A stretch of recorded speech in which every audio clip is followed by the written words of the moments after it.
नमस्कार दोस्तों अगर आप महेंद्र सिंह धोनी, विराट कोहली और पूरे आईपीएल के सच्चे फैन हो तो इस वीडियो को दिल से लाइक जरूर करें। दोस्तों इस वीडियो में हम आपको आईपीएल इतिहास के उस रोंगटे खड़े कर देने वाले मुकाबले की हाईलाइट दिखाने वाले हैं जिसे आज भी क्रिकेट फैंस इतिहास का सबसे रोमांचक मुकाबला मानते हैं। उस मुकाबले में हमने महेंद्र सिंह धोनी का असली विस्फोटक रूप देखा, जिसमें महेंद्र सिंह धोनी ने अकेले के दम पर इतिहास रच दिया था। लेकिन दोस्तों इस वीडियो को शुरू करने से पहले आप हमें बताएं कि आप महेंद्र सिंह धोनी और एबी डिविलियर्स में से किस खिलाड़ी को दुनिया का सबसे विस्फोटक बल्लेबाज मानते हो। आप अपनी राय हमें नीचे कमेंट सेक्शन में जरूर दीजिएगा। दोस्तों हमने आईपीएल इतिहास में कई ऐसे मुकाबले देखे हैं जो अंतिम गेंद तक गए हैं, वहीं कई ऐसे मुकाबले भी हुए हैं जो सुपर ओवर में भी टाई हुए हैं। लेकिन दोस्तों इस वीडियो में हम आपको ऐसे मुकाबले की हाईलाइट दिखाने वाले हैं जिस मुकाबले के अंत में तो रोमांच की वजह से क्रिकेट फैंस अपनी कुर्सी में ठीक से बैठ भी नहीं पा रहे थे। दोस्तों आईपीएल 2019 का 39वां मुकाबला विराट कोहली की रॉयल चैलेंजर्स बेंगलुरु और महेंद्र सिंह धोनी की चेन्नई सुपर किंग्स के बीच खेला गया। इस मुकाबले में महेंद्र सिंह धोनी ने टॉस जीतकर गेंदबाजी का फैसला लिया और बेंगलुरु के बल्लेबाजों को पहले बल्लेबाजी के लिए आमंत्रित किया। उसके बाद बेंगलुरु की टीम की तरफ से बेहतरीन फॉर्म में चल रही ओपनिंग जोड़ी मैदान में आई। कप्तान विराट कोहली के साथ पार्थिव पटेल की इस जोड़ी से बेंगलुरु की टीम को एक बड़ी ओपनिंग साझेदारी की उम्मीद थी, लेकिन पारी के तीसरे ही ओवर में दीपक चाहर ने बेंगलुरु को एक बड़ा झटका दिया। बेंगलुरु के कप्तान विराट कोहली को दीपक चाहर ने महेंद्र सिंह धोनी के हाथों कैच आउट कराया। विराट कोहली ने 8 गेंदों में बस 9 रन बनाए, लेकिन उनके बाद बल्लेबाजी करने आए क्रिकेट के सुपरमैन कहे जाने वाले एबी डिविलियर्स ने सेट बल्लेबाज पार्थिव पटेल के साथ मिलकर चेन्नई के गेंदबाजों की धुलाई करना शुरू कर दिया। इन दोनों ने पहले पावर प्ले में बेंगलुरु की टीम को 50 रन के पार पहुंचाया, लेकिन पावर प्ले खत्म हो जाने की अगली ही ओवर में रविंद्र जडेजा ने एबी डिविलियर्स को डुप्लेसिस के हाथों कैच आउट करवाया। बेहतरीन फॉर्म में चल रहे एबी डिविलियर्स ने 19 गेंदों में 25 रन बनाए।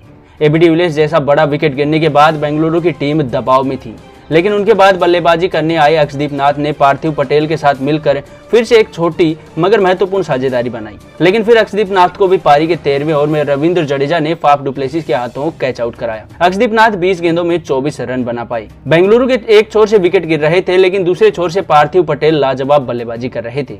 इसी बीच पार्थिव पटेल ने अपना अर्धशतक भी पूरा किया, लेकिन अर्धशतक पूरा करते ही पारी के 16वें ओवर में पार्थिव पटेल को ब्रावो ने शेन वॉटसन के हाथों कैच आउट कराया। पार्थिव पटेल ने 37 गेंदों में 53 रनों की लाजवाब पारी खेली, लेकिन पार्थिव पटेल की इस बेहतरीन पारी के बावजूद बेंगलुरु की टीम एक बड़े लक्ष्य तक पहुंचती हुई नहीं दिखाई दे रही थी। लेकिन फिर अंत में मोइन अली ने आकर 16 गेंदों में 26 रनों की तूफानी पारी खेली और इसकी बदौलत बेंगलुरु की टीम ने इस महत्वपूर्ण मुकाबले में चेन्नई जैसी मजबूत टीम के आगे 161 रनों का विशाल लक्ष्य रखा। उसके बाद बेंगलुरु से मिले 162 रनों के लक्ष्य का पीछा करने चेन्नई के 2 दिग्गज ओपनर बल्लेबाज मैदान में आए।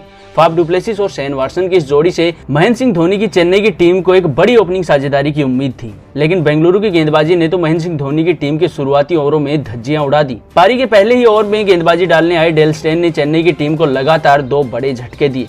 पहले तो डेल स्टेन ने शेन वॉटसन को महज 5 रनों पर आउट कर दिया, वहीं उनके बाद बल्लेबाजी करने आए सुरेश रैना को तो उन्होंने पहली ही गेंद पर क्लीन बोल्ड कर दिया। पहले ही ओवर में लगे 2 झटकों से अभी चेन्नई की टीम उबर ही नहीं पाई थी कि पारी के चौथे ही ओवर में फाफ डुप्लेसिस को भी उमेश यादव ने एबी डिविलियर्स के हाथों कैच आउट कराया। फाफ डुप्लेसिस 15 गेंदों में बस 5 ही रन बना पाई।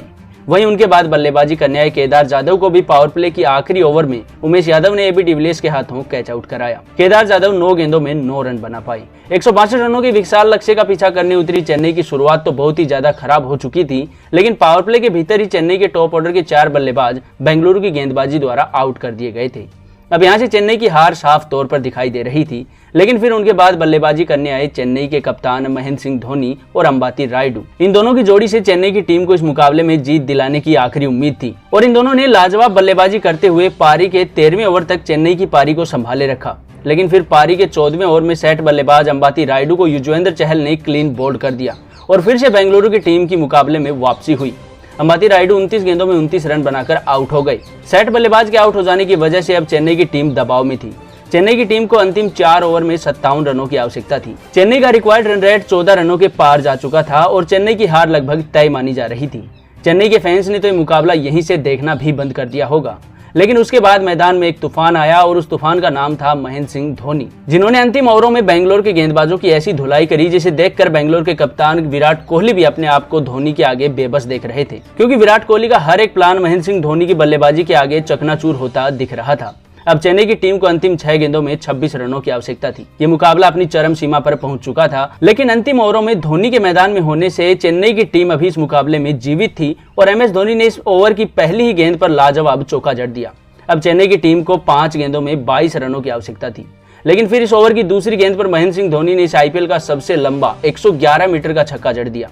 अब चेन्नई को अंतिम 4 गेंदों में 16 रनों की आवश्यकता थी और धोनी ने उसकी अगली गेंद पर भी शानदार छक्का लगाया। अब अंतिम 3 गेंदों में चेन्नई की टीम को 10 रनों की आवश्यकता थी, लेकिन इस ओवर की तीसरी गेंद पर धोनी बस 2 ही रन निकाल पाई। तब मुकाबला अंतिम 2 गेंदों पर आ पहुंचा। चेन्नई को 2 गेंदों में 8 रनों की आवश्यकता थी, लेकिन धोनी ने इस ओवर की 5वीं गेंद पर फिर से एक छक्का जड़ दिया और मुकाबला आखिरी गेंद पर आ गया।